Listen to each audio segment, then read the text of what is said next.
Hello दोस्तों, मैं श्रेयांश आपका स्वागत करता हूं आपके अपने YouTube चैनल पथार्थ सक्सेस यूट्यूबर में। दोस्तों, आज हम फिर से आपके लिए लेके आ गए हैं चैप्टर 3 का नाम है जीव जनन कैसे करते हैं। ये क्लास 10th बायोलॉजी है। क्या कक्षा 10 का जीव विज्ञान का तीसरा चैप्टर जीव जनन कैसे करते हैं। आप लोग लेक्चर पहला तो पढ़ चुके हैं। ये लेक्चर दूसरा है। लेक्चर पहले में हम लोग पढ़े थे जनन के बारे में कुछ इंपॉर्टेंट बातें बताई गई थी। जैसे बताया गया था कि जनन पढ़ाया गया था, जनन की आवश्यकताएं पढ़ाई गई थी। जनन क्यों आवश्यकता है हमारे जीवन में। देखिए, आज हम आपके लिए लेके आ गए हैं जनन के प्रकार। जनन कितने प्रकार के होते हैं हम बता दें। आप लोगों से निवेदन कर रहे हैं कि जो इस चैनल पे नया है वो चैनल को सब्सक्राइब कीजिए, वीडियो को लाइक कीजिए। क्लास की लिंक अपने सारे दोस्तों के पास फेसबुक, व्हाट्सएप, ट्विटर, टेलीग्राम, हर एक प्लेटफॉर्म, ऑनलाइन प्लेटफॉर्म पर शेयर कीजिए। दोस्तों, जितने लोग इस क्लास में जुड़ेंगे उतना ही मजा आएगा हम लोगों को पढ़ने के लिए। आप लोगों को जनन बताया गया था।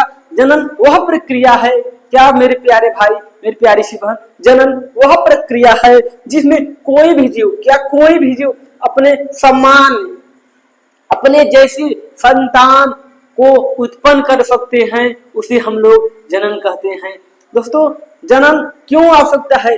जनन हमारे वंश को आगे बढ़ाने के लिए आवश्यकता है।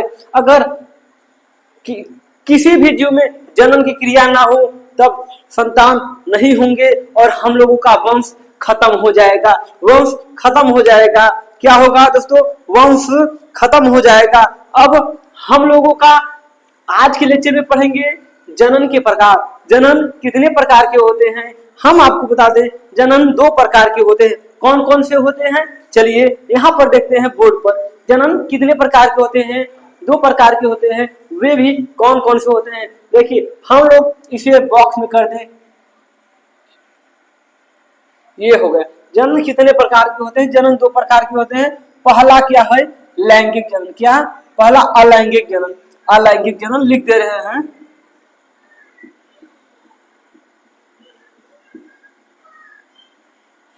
अलैंगिक जनन, जिसे इंग्लिश में हम लोग कहते हैं असेक्सुअल रिप्रोडक्शन। क्या? Asexual reproduction. Asexual reproduction.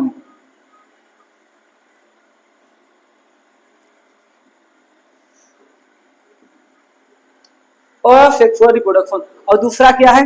लैंगिक जनन। दूसरा हम लोगों का है लैंगिक जनन। लैंगिक जनन में क्या क्या है?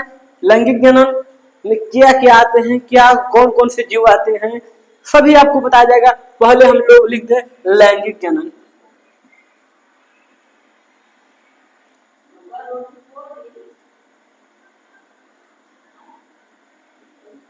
लैंगिक जनन को इंग्लिश में कहते हैं सेक्सुअल रिप्रोडक्शन। देखिए, अ लग गया इसलिए अलैंगिक जनन हो गया, इसलिए सेक्सुअल के आगे अ लग गया। असेक्सुअल रिप्रोडक्शन, ये हो गया सेक्सुअल रिप्रोडक्शन।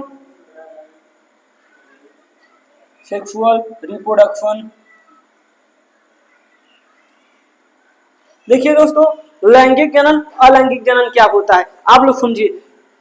अलैंगिक जनन वे जनन होता है जिसमें एक जीव, एक ही जनक रहते हैं और वे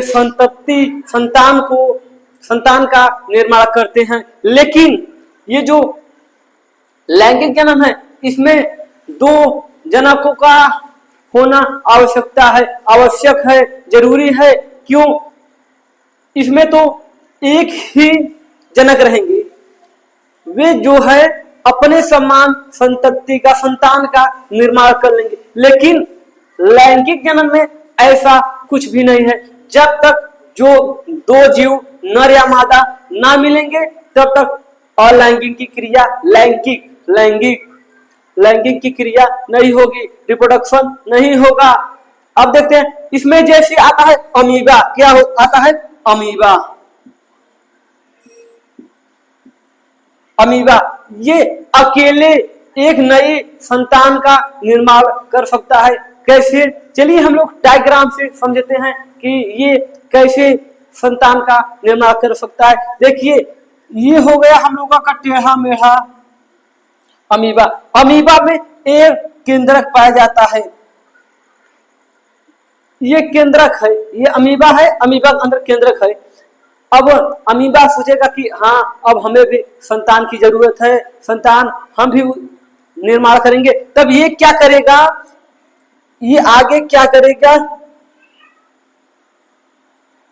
ये आगे चल के दो कोशिका बना लेगा। क्या, दो कोशिका बना लेगा। फिर उसके बाद ये आगे चल के अलग हो जाएंगे, दोनों कोशिका अलग हो जाएंगे। एक संतान दूसरा संतान, ये हो गया, दो संतान का निर्माण हो गया। लेकिन ये अकेले है, ये जनक, ये अकेले है। लेकिन ये जो लैंगिक जनन होता है इसमें नर या मादा दोनों की आवश्यकता होती है। देखते हैं हम लोग, इसे भी समझते हैं लैंगिक जनन। देखिए ये हम लोगों का नर है, ये मादा है। नर से नर युग्मक का निर्माण होता है। नर युग्मक क्या है, नर से नर युग्मक लिया गया,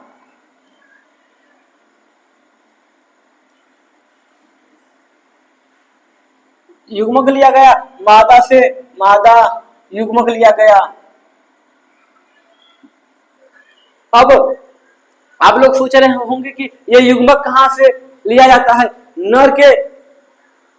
नर युग्मक शुक्राणु, मादा युग्मक अंडाणु, ये वृषण से आता है, ये अंडाशय से निकलता है। देखिए जब इन लोगों का संलयन हुआ, क्या हुआ, संलयन हुआ, तब किसका निर्माण हुआ, तब युग्मनज का निर्माण हुआ। किसका, युग्मनज, युग्मनज का निर्माण हुआ।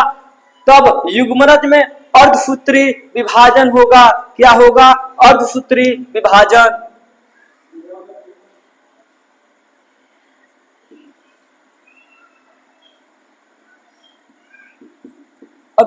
अर्धसूत्री विभाजन हुआ, तब यहाँ पर किसका निर्माण हुआ, किसका निर्माण हुआ, भ्रूण का निर्माण हुआ। जब भ्रूण परिपक्व होगा तब नई संतति, नया संतान का निर्माण हो जाएगा।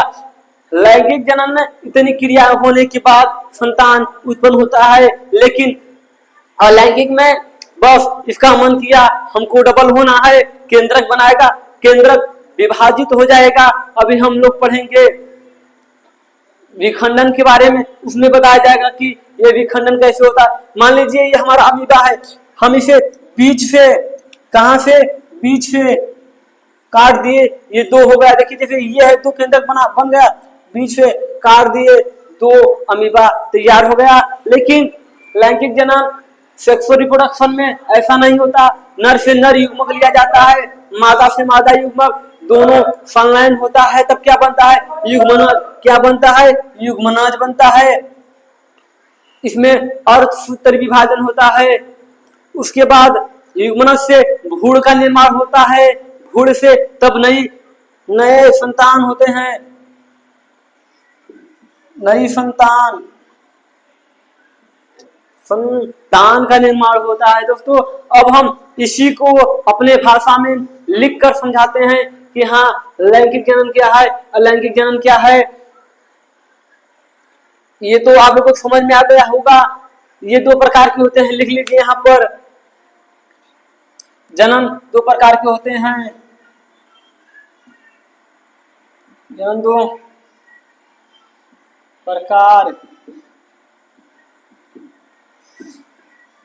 होते हैं। जो भी बच्चा, जो भी मेरे प्यारे भाई, मेरी प्यारी सी बहन वीडियो को लाइक ना किए हो, लाइक शेयर कमेंट सब एक साथ ही कर दीजिए। चलिए आप लोग इसे स्क्रीनशॉट कर लीजिए। उसके बाद हम पढ़ेंगे लैंगिक जनन, और अलैंगिक जनन, लैंगिक जनन के बारे में आप लोग इसे नोट कर लीजिए। चलिए दोस्तों, अभी जो हमने लिख कर समझा है, अब उसे थ्योरी में देख लें, ये किस प्रकार हम लोग एग्जाम में लिख सकते हैं। अपने भाषा में तो समझ लिया, अब एग्जाम में कैसे लिखना है ये जानिए। देखिए लिखा है अलैंगिक जनन, अभी हमने इसकी इंग्लिश बताई असेक्सुअल रिप्रोडक्शन। असेक्सुअल रिप्रोडक्शन देखिए क्या कह रहा है, जनन की ऐसी विधि, क्या जनन की ऐसी विधि जिसमें केवल एक ही जनक, अभी हमने बताया ऐसा जनन जिसमें एक ही, ऐसी विधि जिसमें एक ही जनक हो ना, एक ही जनक से नई जीव का निर्माण होता है या नया संतान का जन्म होता है। और लैंगिक जन्म में पढ़ा था दो, नर या मादा, लेकिन अलैंगिक में एक ही रहेगा। अमीबा रहे तो अमीबी का खोज नहीं करे कि हाँ अमीबी आए तभी रिप्रोडक्शन का काम होगा, तभी नया संतान बनेगा, ऐसा नहीं। अमीबा रहेगा वो अपने से ही अपने संतान का निर्माण कर सकता है नहीं, करता है। यहाँ पर लिखा है केवल एक ही जनक से नया जीव का निर्माण होता है एवं युग्मनज का निर्माण नहीं होता। किसका निर्माण नहीं होता? युग्मनज का निर्माण नहीं होता। अभी हमने बताया था लैंगिक जनन में युग्मनज का निर्माण होता है। कैसे? नर से नर युग्मक लिया, माता से मादा युग्मक, जब दोनों युग्मकों का संलयन हुआ तब युग्मनज का निर्माण हुआ। लेकिन अलैंगिक जन्म में युग्मकों का, किसका? युग्मकों का निर्माण नहीं होता। उसे हम लोग क्या कहते हैं?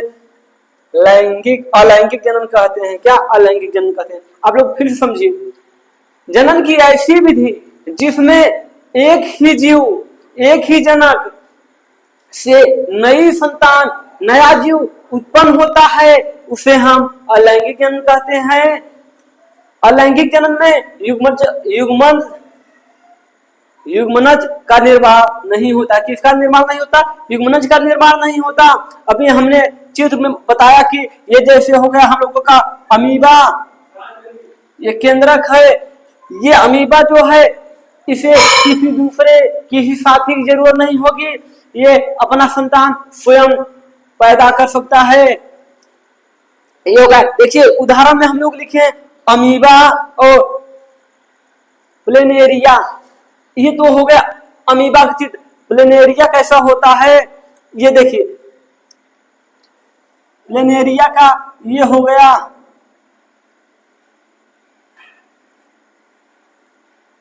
ये होगा प्लेनेरिया का चित्र। अब आप लोग सोच रहे होंगे कि ये कैसे जनन करता है, ये कैसे जनन, अलैंगिक जनन करता है। देखिए अगर हम लोग प्लेनेरिया को बीच से, क्या बीच से काट दे तब क्या होगा? आगे देखिए, बीच से काटने के बाद दोनों भाग अलग हो जाएगा। कौन सा भाग? ये ऊपर वाला है और ये हो गया नीचे वाला, दोनों भाग अलग हुआ। फिर देखिए ये जो ऊपर वाला भाग अलग हुआ था, ये आगे जाकर अपना पूरा बॉडी का निर्माण कर लेगा। ये इधर बन गया, ये इतना था, ये भी तैयार हो गए, दो प्लेनेरिया तैयार हो गए। इसे हम लोग कहते हैं अलैंगिक जनन। अब हम लोग जनन की अलैंगिक जनन, अब अलैंगिक जनन है। अब हम लोग लैंगिक जनन के बारे में जानेंगे। आप लोग इसे नोट कर लीजिए या स्क्रीनशॉट कर लीजिए।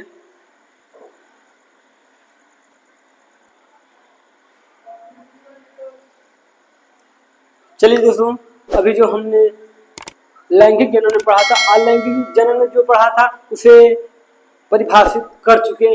अब लैंगिक जनन की बारी है कि हाँ लैंगिक जनन में क्या होता है। दोस्तों, जो चैनल पे नया है वो चैनल को सब्सक्राइब कर लीजिए, बेल आइकन का बटन प्रेस कर लीजिए। दोस्तों, आप लोग वीडियो देखते हैं ना तो चैनल सब्सक्राइब करते हैं, ना तो कमेंट करते हैं, ना तो लाइक करते हैं। दोस्तों, आप लोग जितना लोग इस चैनल से जुड़ोगे उतना ही हमें लगेगा कि हाँ हमारे इस चैनल पर जो हम लोगों का परिवार है प्रथाशक्ति जीपी बोर्ड का, उस पर बहुत सारे परिवार हो रहे हैं। हम लोग और अच्छे ढंग से पढ़ाने की कोशिश करेंगे, हर एक टॉपिक को क्लियर कराएंगे, जो इम्पोर्टेंट है उसे भी, और जो इम्पोर्टेंट नहीं है हमारे लाइफ के लिए जरूरी है उसे भी, हर एक टॉपिक को अच्छे ढंग से पढ़ाया जाएगा। पढ़ाया तो जा रहा है, लेकिन हम लोग और कोशिश करेंगे कि हाँ अपने भाई प्यारी सी बहन को और अच्छे से पढ़ाया जाए, कोई भी प्रॉब्लम ना आने दिया जाए। देखिए लैंगिक जनन क्या कह रहा है,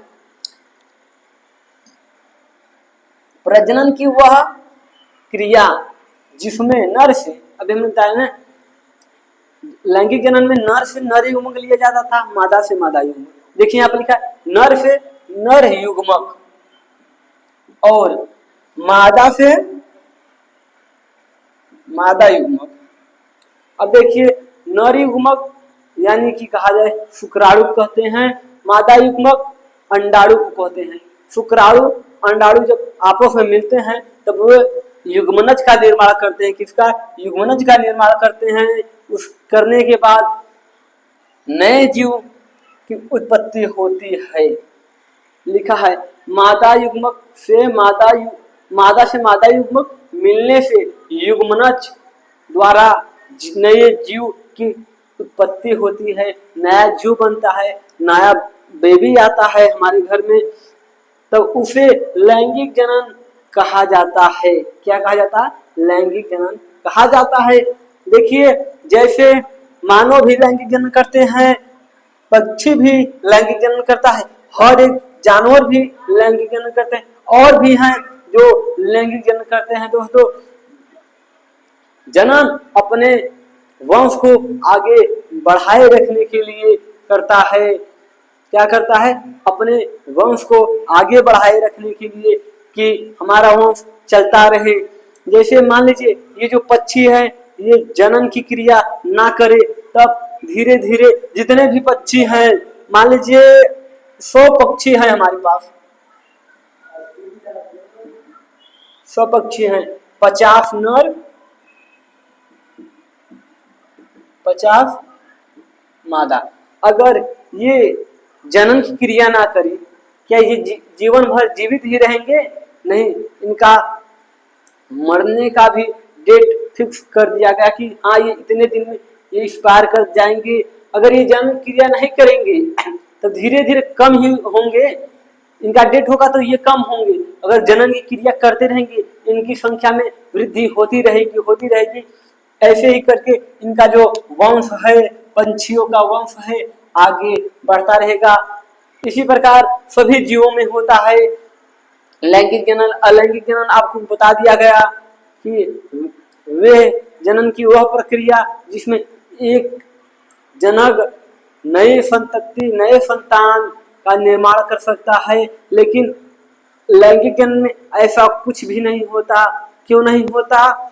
क्योंकि इसमें नर और मादा का, जब तक नर से नर युग्मक मादा से मादा युग्मक का संलयन नहीं होगा तब तक जनन की क्रिया नहीं होगी। एक बात बता दें, ये जो अलैंगिक जनन होता है इसके संतान आकृति आंतरिक बाहर से और अंदर से अपने जनक के जैसे ही दिखाई देते हैं। जैसे अमीबा था, अमीबा जिस प्रकार का था ऐसा था, ये जब इनका संतान होगा इसी प्रकार संतान होगा। क्या इसी प्रकार संतान होगा कि नहीं? और इसमें जो हम लोगों का जनन है, अगर जनन में मान लीजिए कि ये एक नर हो गया क्या और ये मादा हो गई, नर से नर युग्मक मादा से मादा युग्मक मिला, संलयन हुआ, एक नया बेबी का निर्माण हुआ। बेबी अगर ये गोरा है, ये काला है, अगर इसका अनुवांशिकी जो डीएनए है बच्चे में रहेगा तब ये बच्चा वाइट गोरा रहेगा। अगर नहीं है तो अगर माता पड़ा है तो माता का डीएनए होगा। कहा जाता है इसे क्या कहते हैं हम लोग? अनुवांशिक सामग्री जो होता है डीएनए ही डिसाइड लेता है कि हाँ बच्चा कैसा होगा, गोरा होगा, काला होगा, अपनी माँ पे गया होगा कि पिता पे कि दादा पे दादी पे। इसी प्रकार डीएनए काम करता है। इसके बाद हम लोग डीएनए ही पढ़ेंगे। देख लीजिए फिर से प्रजनन की वह क्रिया जिससे नर से नर युग्मक और मादा से मादा युग्मक मिलने से युग्मनज द्वारा नए जीव की उत्पत्ति होती है, लैंगिक जनन कहते हैं। मानव, पक्षी, जानवर ईटीसी। आप लोग इसे नोट कर लीजिए।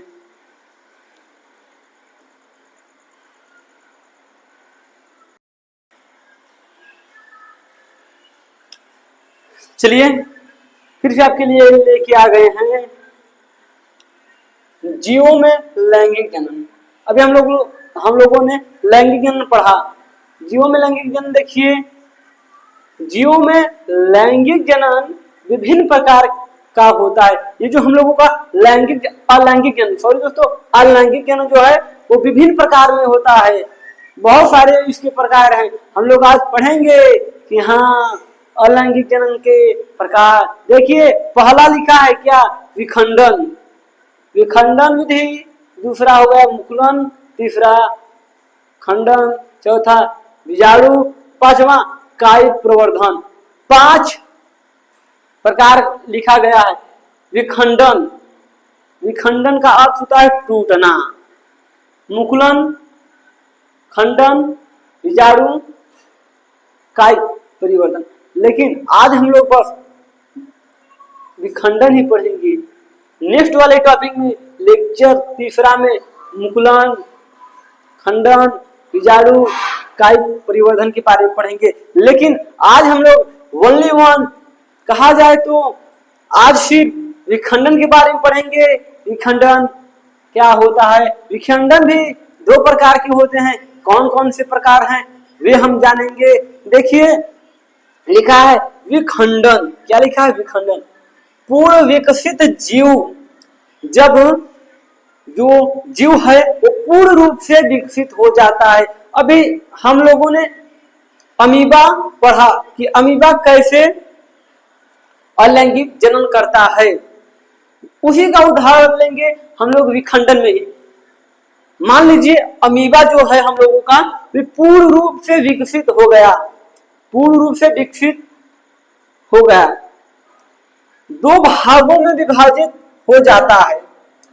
वो जब पूर्ण रूप से विकसित हुआ हमारा अमीबा, फिर 2 केंद्रक बने थे ना, उसके बाद वो टूट गया। इसमें 2 खंडों में, 2 भागों में टूट गया, तब 2 जीव का निर्माण हुआ। वही कह रहा है पूर्ण विकसित जीव जब 2 भागों में विभाजित हो जाता है, विभाजित अलग अलग हो गया, अलग अलग हो गया, बट गया, 2 भागों में बट गया, तब उसे विखंडन कहते हैं। ये मान लीजिए हम लोगों का अमीबा है, क्या है, इधर समझिए सामने, ये हम लोगों का अमीबा है। ये पूर्ण विकसित हो गया, तब ये अलग हो जाएगा, टूट जाएगा, क्या होगा, अलग हो जाएगा। 2 अमीबा बन गया। क्या, 2 अमीबा बन गया। देखिए ये क्या कह रहा है, यह एक प्रकार का अलैंगिक जनन है। क्या है, एक प्रकार का अलैंगिक जनन है। कोई पूछ लिया विखंडन कितने प्रकार के होते हैं, कोई पूछ लिया विखंडन कितने प्रकार के होते हैं, तब आप लोगों को कहना है ये जो हम लोगों का विखंडन है, क्या है, विखंडन है, ये 2 भागों में बांटा गया है। कौन कौन से भाग, पहला भाग हो गया द्विविखंडन,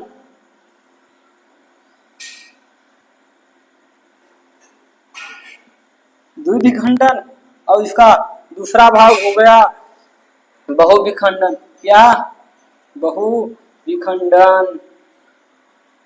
अगर आप लोगों को ना दिख रहा हो तो हम यहाँ पर लिख देते हैं। क्या, यहाँ पर लिख देते हैं।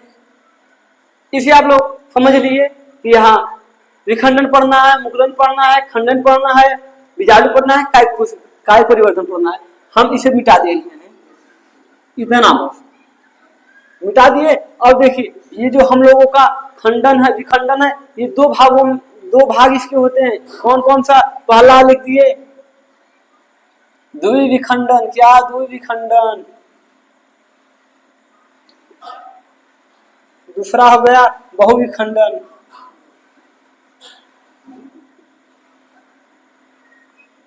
देखिए द्विविखंडन में क्या होता है, जब जीव विकसित हो जाता है पूर्णतः रूप से, तब ये दो भागों में बढ़ जाता है।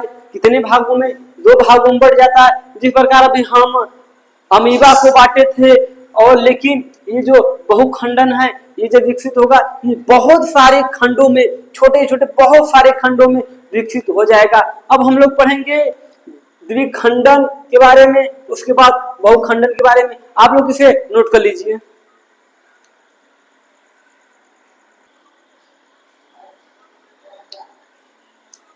चलिए दोस्तों, द्विखंडन में हम लोगों का पहला जो भाग है वे द्विखंडन। अभी हम लोग ने या हमने द्विविखंडन कह दिया था, उसे आप लोग द्विखंडन बना लीजिए। क्या? द्विखंडन बना लीजिए।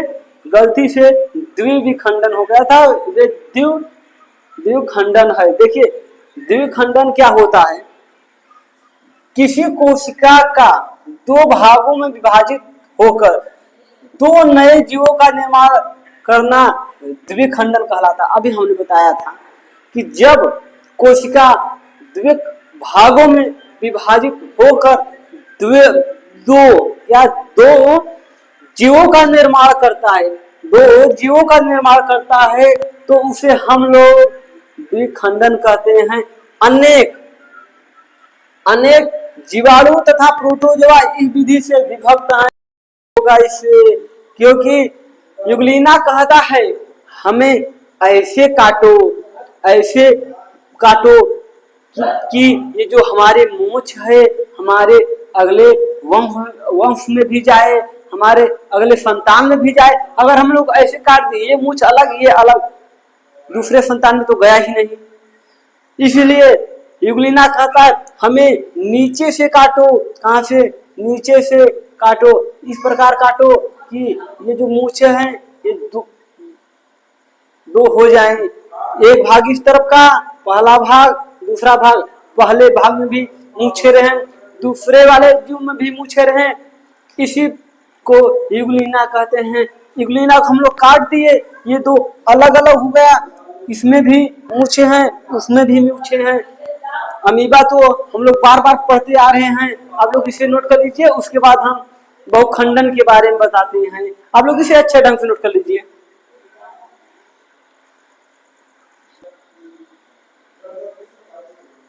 देखिए द्विखंडन क्या होता है, बहुखंडन, सॉरी दोस्तों, द्विखंडन हम लोगों ने पढ़ लिया। अब बहुखंडन के बारे में जानते हैं कि बहुखंडन क्या होता है। यहाँ पर लिखा है इस विभाजन में जीव, क्या? इस विभाजन में जीव एक साथ अनेक संतति, कहा जाए संतति, संतति कोशिका में विभाजित हो जाते हैं। एक जीव जो होता है एक साथ अनेक संतति में विभाजित हो जाता है। उदाहरण के लिए लिखा है प्लाज्मोडियम। ये जो प्लाज्मोडियम है, ये अनेक बच्चा कर सकते हैं, संतान कर सकते हैं, एक साथ बहुत संतानों को पैदा करता है। एक रहेगा उसमें बहुत निकलेंगे। प्लाज्मोडियम का डायग्राम इस प्रकार का होता है। ये हो गया, ये सब छोटे छोटे बड़े बड़े सब जीव हैं। क्या है? जीव हैं सभी लोग। जैसे आप लोगों को पता है, अगर कहीं पर गंदा पानी इकट्ठा होता है, वहां पर बहुत सारे मच्छर जो हैं आ जाते हैं। कहां से आते हैं वो मच्छर? जो कहां से आते हैं? इसी प्लाज्मोडियम से निकलते हैं। इनका विकास प्लाज्मोडियम से होता है। मलेरिया परजीवी, मलेरिया मच्छर होता है, आप लोग तो जानते हैं। यही मच्छर इस प्लाज्मोडियम से निकलते हैं। किसमें? प्लाज्मोडियम से निकलते हैं। अब ये हम लोगों का विखंडन खत्म हो गया। हम लोग नेक्स्ट क्लास में पढ़ेंगे मुकुलन के बारे में, खंडन के बारे में और कायिक के बारे में पढ़ेंगे। जो 4 बच्चा है उसके बारे में पढ़ेंगे। आप लोग इसे नोट कर लीजिए। हम थोड़ा सा डीएनए के बारे में बता दें। डीएनए होता क्या है? डीएनए पढ़ाया है, तत्व पढ़ाए हैं क्या? तत्व था, उसका नाम है, जो हम लोगों ने पढ़ा था लेक्चर 1 में। जो लेक्चर 1 ना देखा हो तुरंत जाइए, वीडियो के डिस्क्रिप्शन में लिंक को पिन कर दिया गया है, आप लोग तुरंत देखिए। हम लोग पढ़े थे जनन के मूल तत्व, जनन के मूल तत्व, वही डीएनए के बारे में थोड़ा सा और विस्तार से बात कर ले। डीएनए का चित्र देख लें कि किस प्रकार का होता है। आप लोग इसे नोट कर लीजिए।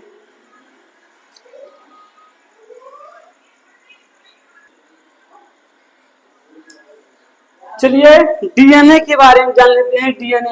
डीएनए का पूरा नाम है deoxy ribo nucleic acid. DNA कहते हैं डीऑक्सीराइब न्यूक्लिक एसिड। डीएनए क्या काम करता है? जो हमारा अनुवांशिक सामग्री है उसे रखता है।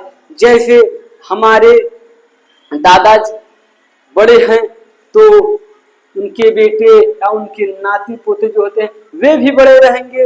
उनका अनुवांशिक पीढ़ी दर पीढ़ी चला आता है। डीएनए जैसे कुछ भी होगा तुरंत कहेंगे डीएनए चेक कराओ कि ये तुम्हारा संतान है कि नहीं। इसी डीएनए की वजह से पता चलता है कि हाँ भैया ये तुम्हारा संतान है, इसका लक्षण भी तुम्हारे जैसा है, इसका हाथ, नाक, पांव, कान सेम टू सेम हूबहू तुम्हारे जैसा दिखता है। डीएनए देखिए क्या कहता है, जीवित कोशिका में पाए जाने वाले ऐसे गुणसूत्र।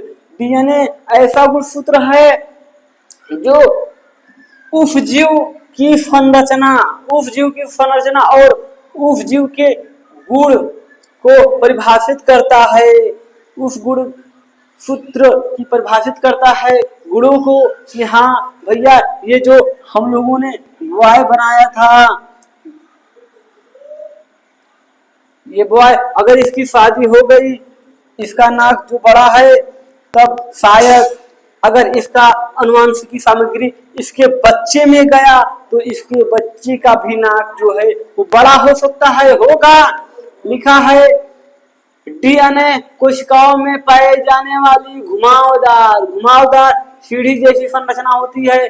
डीएनए की संरचना कैसी होती है? घुमावदार सीढ़ी जैसी। सीढ़ी हम लोगों का सीढ़ी ऐसा होता है, लेकिन इसमें बोला है घुमावदार सीढ़ी। तब हम लोग घुमावदार सीढ़ी बनाते हैं कि हाँ घुमावदार सीढ़ी क्या है। देखिए दो ही सीढ़ी बनाते हैं,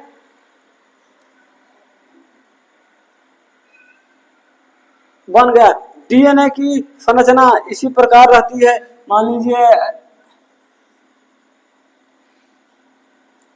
यहाँ पर देख लीजिए, ये डीएनए की संरचना है, घुमाव सीढ़ीदार। दोस्तों आज के लिए बस इतना ही, टाइम ज्यादा हो गया है। हम कहे थे कि आप लोगों को थोड़ा ही पढ़ाएंगे, लेकिन अच्छे ढंग से पढ़ाएंगे। जो भी आप लोगों को समझ ना आया हो, जो भी आप लोगों को समझ ना आया हो, तुरंत वीडियो देखते ही कमेंट कीजिए। उसमें बताइए कि हाँ ये आप गलत पढ़ा रहे हैं या हमें समझ नहीं आ रहा है। अगर कहीं पर भी गलत बताया गया हो, आप लोग तुरंत कहिए कि हाँ भैया आप यहाँ पर गलत बता रहे हैं, क्यों गलत बता रहे हैं। अगर हम देखेंगे कि हाँ ये शब्द गलत है, हमने गलत पढ़ा है, तब अगले वीडियो में उसे सही किया जाएगा कि हाँ सॉरी भाई ये गलत हो गया था, ये ऐसे नहीं ऐसे होगा। गलतियां भी यहाँ पर एक्सेप्ट किया जाएगा, गलतियां भी माना जाएगा कि हाँ हम लोगों की गलती है। थोड़ा बहुत गलत होगा तो आप लोग बता दीजिए कमेंट में कि हाँ ये वीडियो, ये लेक्चर यहाँ पर गलत हो रहा है। दोस्तों आज के लिए बस इतना ही, लेकिन जाने से पहले हम कह रहे हैं कि जो इस चैनल पे नया है वो चैनल को subscribe, bell icon button press करे। क्लास का लिंक अपने सारे दोस्तों के पास शेयर कीजिए। आप लोग वीडियो तो देखते हैं, न तो चैनल सब्सक्राइब करते हैं, न तो लाइक करते हैं, न ही वीडियो का लिंक, क्लास का लिंक अपने दोस्तों के पास शेयर करते हैं। ऐसा क्यों करते हैं? आप लोग अपने दोस्तों के पास शेयर कीजिए क्लास का लिंक। आज के लिए बस इतना ही, मिलते हैं नए क्लास में नए टॉपिक के साथ। जय हिंद, जय भारत दोस्तों।